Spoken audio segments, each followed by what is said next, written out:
Doireann Ní Ghríofa's prose debut, A Ghost in the Throat, is an ode to her lifelong love affair with a particular poem, Cuinú Art O'Leary by Eileen Dubh Ní Chonaill.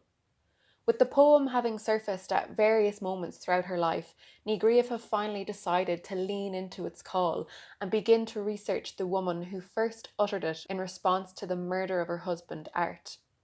What Ní Ghríofa finds is a female life buried in mystery owing to the dominance of the male gaze throughout history. This book then is a record of Ní Ghríofa's attempts to give a voice to the shrouded echoes of Eileen Dubh's past, while also giving an honest account of how these echoes have rippled through to her own life. To very much state the obvious, one of the most wondrous and yet frustrating things about being humans is that we are governed by forces over which we can exert no control. And one of those forces is time, right? It moves our lives on whether we like it or not.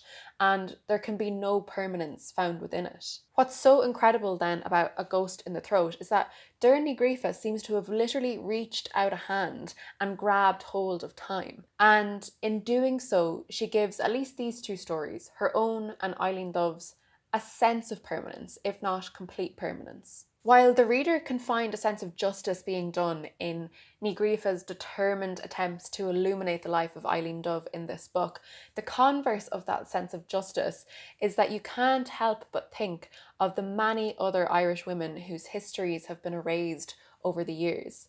However, I think that it doesn't do to dwell too much on this sadder side of Doireann's project, because after all, at least one ghost in the throat is better than none. There's just so much to love about this book, and I'm so grateful that I got a chance to read it this year, and I'm even more grateful that Doireann herself took some time out to answer some questions that I had about it.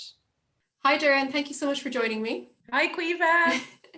So I have two questions for you today, and so I was kind of thinking, you were able to find such a resonance with Eileen Dubh's work many, many years after she produced it.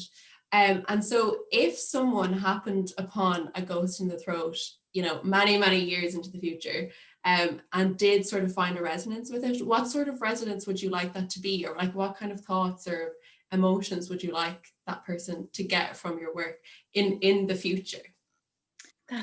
Oh my God, that's such an interesting question, Caoimhe. Thank you. In what seems to me the unlikely scenario of this book making its way into the future, I think that the feeling I would like someone to have of it is that feeling of awe and astonishment that I had when I first came to Queen Arthur Lira, imagining that it had made its way from the 18th century to the 21st century. To me, I mean, that seems miraculous. So maybe a reader in the distance would have a similar experience to what I had with Eileen Dubh's text, that sense of astonishment that something can make its way to you. I definitely think they'd find a lot of joy in it, for sure.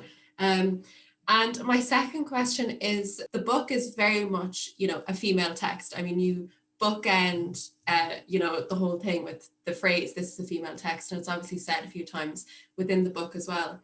And I was wondering if there was ever a decision about saying this is a female text rather than this is a feminist text. Was that ever a consideration for you, or am I just kind of making that up?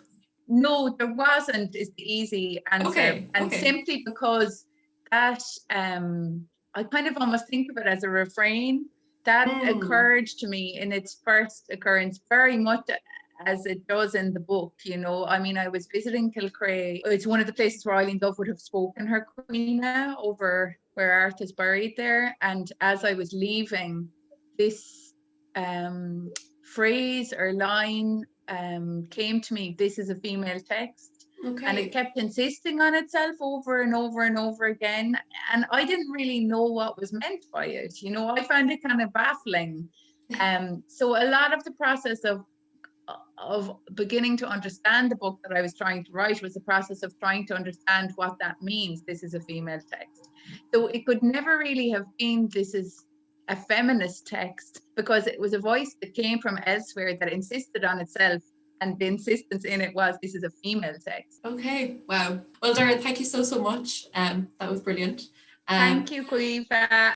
Thank you so much to Doireann for answering those questions. And if you would like to hear more from Doireann, she is a panellist on one of our events this year at Dublin Book Festival, Ireland's Emerging Writers, which will be broadcast on the 28th of November at 2 p.m.